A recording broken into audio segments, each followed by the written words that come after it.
Here I'm just going to look at a single illustration from the Voynich manuscript in order to demonstrate some of the fundamental things I see happening in the work. The nymph section of the manuscript is perhaps the most perplexing. As we approach the work, we encounter page after page of herbal illustrations, and if it was not for the peculiar and unreadable text, we might not regard it as so odd. But then, at a certain point, we turn the page and we encounter a section devoted to naked nymphs, and suddenly we realise that this is not an ordinary herbal. There are strange things going on in this manuscript. The astrological diagrams are strange too, with unfamiliar systems and symbolism, but it is really the parade of naked nymphs that sets the work apart. There has been endless discussion about these naked females and what they're about. The usual interpretation is that this section of the work concerns therapeutic bathing, and so it is suggested that the work concerns in whole or in part matters of women's health. It's a women's health manual. I think this is mistaken in the first instance. Instead, I see these figures as nymphs indeed, and as depictions of a certain folklore that featured nymphs. I won't argue that in detail here, but merely state it. I identify the female figures in the Voynich manuscript as the Ganes, nymphs of the mythology of the Lardin people of the Dolomite Mountains. This is a key to my entire interpretation of the manuscript. I'm led to that identification through some simple steps. 1. I place the manuscript in the mid-1400s in northern Italy, and then more specifically in Alpine northern Italy. And 2. I then draw attention to the ancient, rich herb tradition of the Lardin people of Alpine northern Italy. Even more specific, to confirm it, I turn to the map and other evidence in the manuscript and identify the centerpiece of the Voynich map as a stylized depiction of the Rosengarten Mountains, the sacred mountains of the Lardin. About the Lardin, for a start, they've only been known as such in recent times. Prior to that, they were an unnamed fringe people, but with their own distinct folk tradition and language, living in the remote valleys of the Dolomites. In the folk tradition of these people, the mountains are populated with an array of spiritual and elemental entities, notably the Ganes, mountain nymphs. This is what we see in the Voynich manuscript, the mountain nymphs of the folklore of the Rosengarten region. A clue to this is their rosy cheeks. The mythology of the mountains concerns the alpenglow, the dawn light that very famously lights up the Dolomite peaks like a rose garden. In Ladin mythology, the rosy cheeks of the nymphs is a touch of the dawn light, the alpenglow. They are healing nymphs. They heal people just with water and bring the glow of the alpen light to the cheeks of the ailing.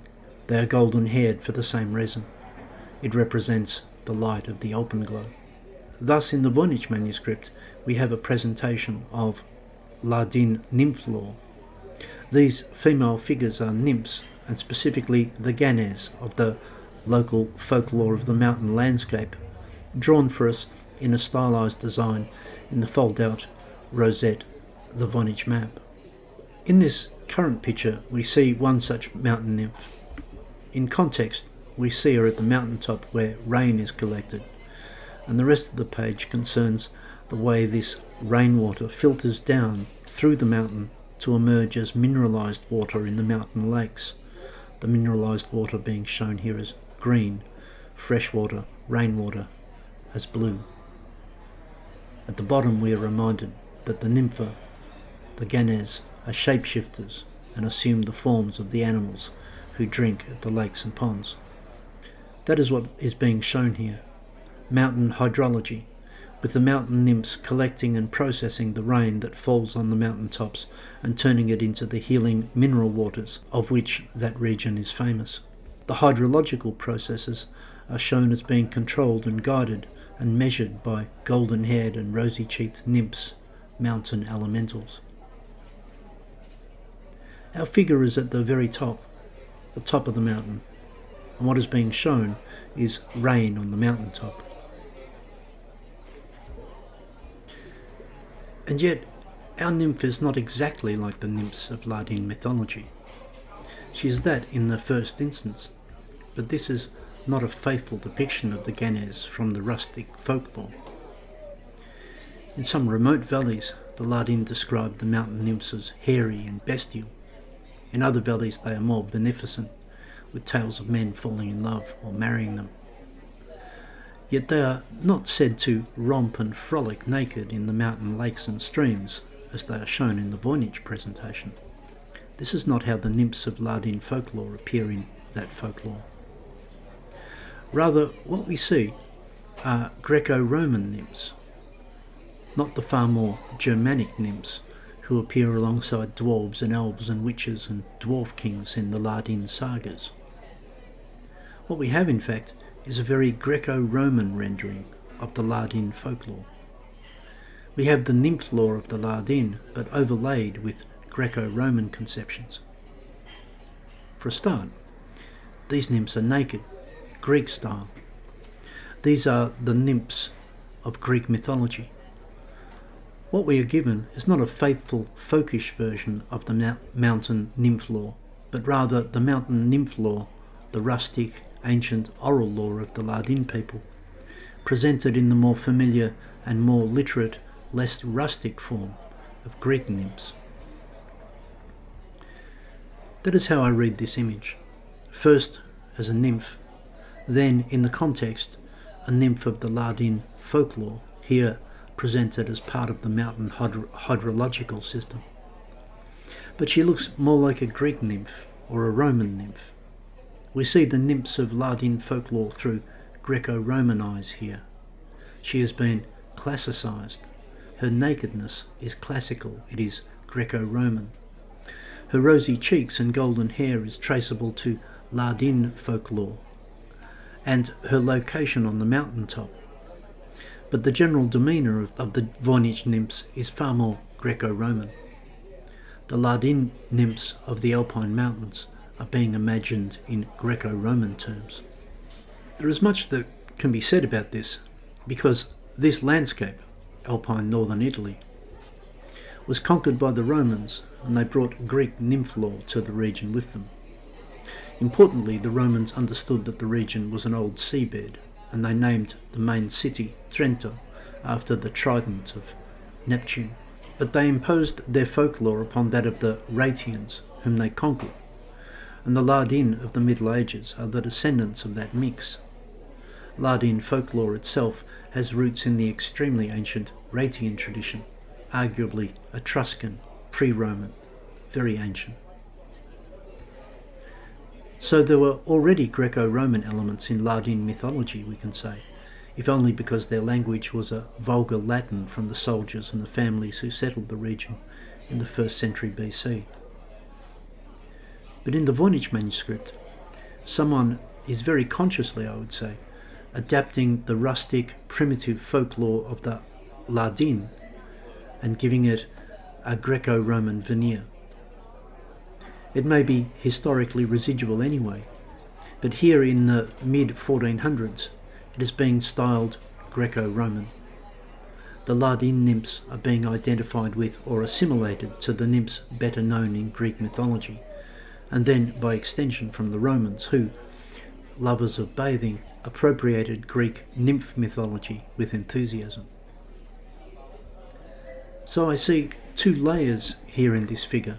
First, the very folkish nymph lore of the Ladin, but second, the same being understood like the nymphs of classical Greek and Roman mythology. Those who think the Voynich nymphs are depictions of Greek mythology or from Roman literature, scenes from Ovid for example, are not entirely wrong. These depictions do suggest the nymphs of Greco-Roman mythology who frolic naked in ponds and pools and fountains. Notice how many Voynich nymphs are veiled. It shows them as nubile, marriageable maidens. These are very Greco-Roman depictions, but not of Greco-Roman scenes. These nymphs populate a mountain landscape and control the mountain hydrology. These are not depictions of Greek mythological stories or scenes from Roman literature. These are the mountain water nymphs of the Rosengarten Mountains, but imagined naked and frolicking in the manner of nymphs from classical myth. The Ladin to this day maintains sagas concerning the kingdom of the Fanes, a mythical kingdom in the Rosengarten Mountains. Those sagas are not presented in the illustrations of the Voynich manuscript, but the nymphs are from that mythology, in that mountain landscape, here presented in a Greco-Roman form. There is, though, a third layer. Our nymph is holding a cross, a crucifix. This is a Christian nymph. The Ladin nymphs are pre-Christian, a pagan remnant. Here they have been reimagined in Greco-Roman terms like classical nymphs, but they have also been Christianized. 3 layers: Ladin, Greco-Roman, Christian. This is not to say the Ladin were not Christians. They had been Christianized in late Roman times, but their folklore is clearly pre-Christian, a remnant from the pre-Christian meeting of Roman settlers with the indigenous Ratians and perhaps Celtic traditions already in that region. Folklorists suspect the Ladin sagas may extend back to the Iron Age, a very ancient heritage. So the Ladin culture and language were pre-Christian, and the pagan character of their tradition persisted in the remote mountain valleys. What we see here in this figure, and in the manuscript more generally, is a Christian revision of the Ladin material, and at the same time assimilated to Greco-Roman models. So I take this, in short, as the mark of Christian humanism. This Christianity is wedded to Greco-Roman mythology. This is typical of the Greek humanists of the period. That is, the Christian and the Greco-Roman elements here go together. We might think, for example, that the nakedness of the nymph is in some ways in conflict with her holding a crucifix. We might think it conflicts with Christian prudery, but not for a Christian humanist of the Renaissance, who appropriates Greco-Roman heritage and its nudity in service of Christianity. Naked nymphs are not incompatible with Christianity in the perspectives of a Christian humanist. This is what I think we have here. She's a nymph of the indigenous ancient mountain folklore, but imagined in terms of Christian humanism, which is to say, a Christianity informed by and assisted by the classical tradition. It is exactly what we might expect in the period, the mid-1400s Renaissance Italy. The whole period is notable for the recovery of Greco-Roman learning in a Christian context. So I'm not suggesting anything untoward. I think someone, a Christian, who was educated in the classics, a humanist as we call them, has reimagined the nymph lore of the Ladin, and this is what appears in the Voynich manuscript. This explains all the various elements we find here. Our illustrator is not trying to give an ethno-accurate account of the Ladin nympha. Instead, they are explaining the nymph lore of that region in Greco-Roman terms, but also Christian, compatible with Christianity, and within a distinctly Christian cosmology. The specifically Christian assimilation comes about by seeing the alpenglow as the light of Christ. Indeed, just as suggested in this picture of a nymph on a mountaintop, people place crucifixes on these peaks to catch the alpenglow and activate that symbolism. The deeper meanings of the light of Christ go back to the Holy Sepulchre in Jerusalem, which is, as it were, the prototype for this symbolism. I think this symbolism is active in the Voynich manuscript. More generally, I think the Voynich manuscript is a Christianizing document, but the Christianizing is done by a Christian humanist. One of the ways that they Christianize it is to make the nymphs conform to Greco-Roman models, those models not being seen as inimical or incompatible with Christianity. The folklore of barbarous, rustic people from remote mountain valleys might be regarded as heathenish, but Greco-Roman myths were seen as refined and a worthy adjunct to the Christian religion. This depiction of Nymph in the Voynich manuscript brings that nymph lore within the Christian comfort zone. I think this is important for understanding the manuscript generally. I point out here that in exactly this period, we know the traditions of the Lardin people were increasingly subject to suspicion and hostile attention. This is the beginning of the witch hunts. The Rosengarten Mountains came to be known as witch-infested, and the Lardin were accused of witchcraft and of not being Christians. The traditions of the Lardin were problematic. In the Voynich manuscript, I believe someone has presented an entirely Christian rendering of that tradition, which involved, as I say, bringing it first into alignment with the Greco-Roman models. In short, I think the Voynich manuscript is a type of legitimation document in this respect. It presents the Lardin tradition within acceptable Christian standards and as legitimate. It says that the fairies and elemental entities that populate the folklore of the rustic mountain people, who speak some barbarous form of ancient Latin, are really the same as the nymphs known to the Greeks and Romans, and are not in any way dark or demonic. They're as frolicsome as the Nereids of Greek myth. We should contrast this with the shadow cast over the mountain folk by the witch hunters. The Voynich manuscript tries to place the Lardin tradition with the Christian, and specifically Christian humanist, worldview. This is what I take from this picture.